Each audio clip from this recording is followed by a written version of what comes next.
So Alain Connet, one of the greatest pure mathematicians of our time, is still alive, and a man with incredible wit. And he invented non-commutative geometry, something which would have solved all the problem with quantum mechanics for Einstein. Einstein was influenced by his teacher. He didn't start with geometry. It was Minkowski, Hermann Minkowski, his teacher, who brought him into space-time with 4 dimensions. And he excelled in that, Einstein. But he couldn't see how A multiplied with B is not equal B multiplied with A, which is basic to quantum mechanics, non-commutativity, in a geometry. He couldn't see it.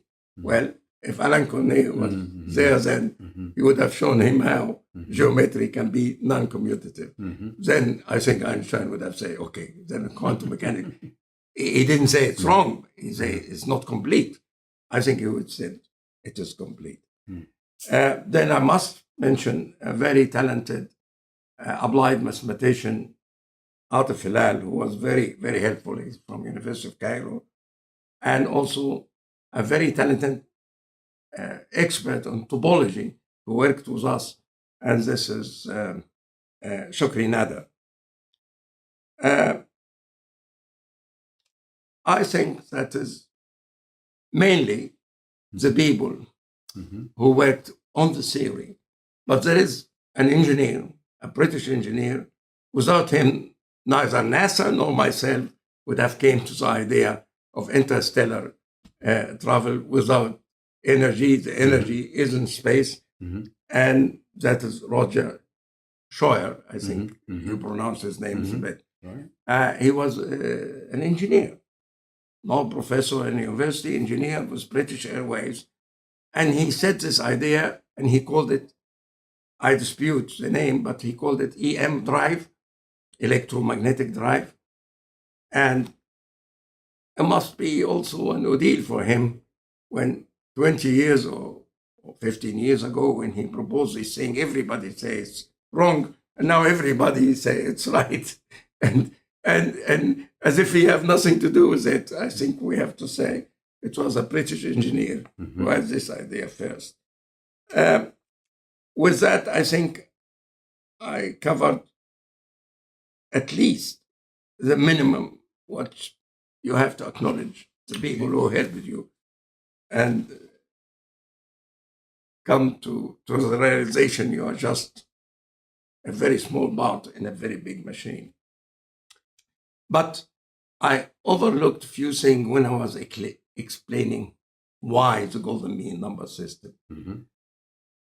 And here I want you to remember, sometime, this is the lesson we learned from deterministic chaos. Small effect, a small cause, very small, minute, have enormous effect. They call it the butterfly effect. Exaggerated way to understand what chaos about, deterministic chaos about. If in California a butterfly move its wing, it could be a reason for a hurricane, like the one we had in Florida, when I was with you. The butterfly effect. There's small, but giant leaps, which people take for granted now. You don't know even who is the first who invented. It was invented in India, the zero. Nobody ever wrote number using zero. The Roman definitely didn't. But the Indian had the insight. Somebody in India had the insight to invent zero. And it was the Arab, it was a big civilization at this time. Very, very big civilization. At the time where Europe was called the Dark Ages, this was the most wonderful ages in Arabia. Yeah. And inventing the zero, this is a number. You think, wow, zero is nothing, so why should we write it? In the number system, zero is so important. If zero is on the left side, it is not important. If it's the other side, become 10, And then Fibonacci. Leonardo of Pisa. Leonardo of Pisa, the man who wrote this book. And everybody was saying, you want us to write like this savage Saracenian, they call them, the Arab numbers, which you think they are Latin, they are Arab numbers. And they are not Arab numbers, really, they are Indian numbers. So the Arab numbers are Indian, and they are your numbers, which you are using it. And we are using now the Indian in Arabia. We don't use our numbering. But the system is the same. 1 is 1, 0 is 0, 2 is 2, only written differently. And Fibonacci introduced Europe. And the Fibonacci series, as you know from your book, complete at conversion to the golden mean. And then when you think about it, then you find that is a way far superior to binary or any other system you use, even in computer, even in quantum computer. It is the golden mean number system. So imagine now how the civilization would have gone another way if we were still using the Roman number system. The Roman with their vast empire and prestige, so that even the Greek were, where they got all their civilization, were nothing and not really respected so much in Rome, because what respected was warlord and occupying country and being fast thing. But you could not write a differential equation. Maybe then it's good, because when we differentiate, we ruin quantum mechanics. But in any case, we couldn't have done anything for our civilization. And therefore, I would say it's a conjecture. I cannot prove it right now. If we take over the golden mean numbering system, that will be an equal revolution in science and technology beyond your imagination, because nobody would have imagined that the lousy invention of a little zero could really make us now where we are now. And I would say most of the problem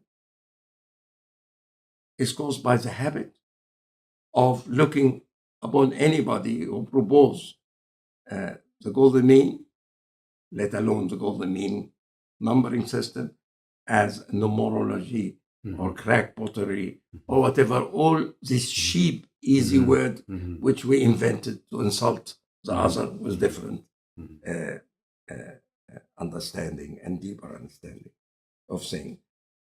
And also, I would have said, one of the miraculous things,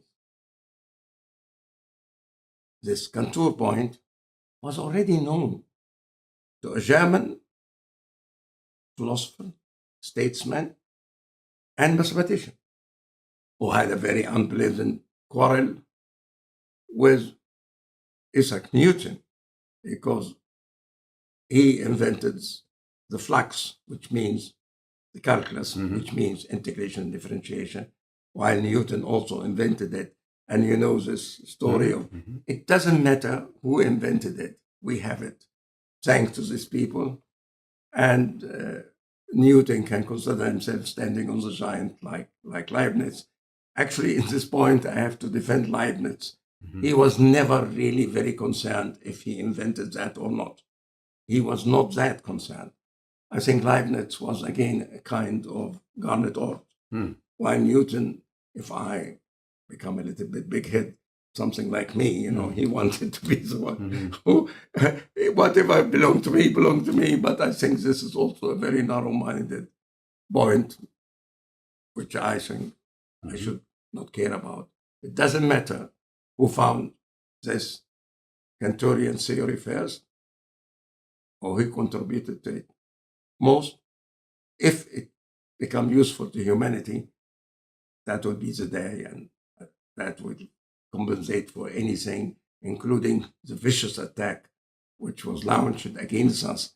So we didn't take anything. We didn't take mines or gold mines, or I don't know where this attack come from, except the prehistoric nature of man before he became civilized.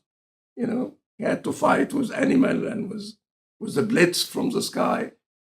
I hope that we will all become again old-fashioned with regard to science and be grateful to whoever created this universe, that we are privileged instead of working in something very boring in order to sustain our life. We are able to think about this great, nice thing and sustain our life. We don't want to be rich, but just to have food and a house, that'll be okay.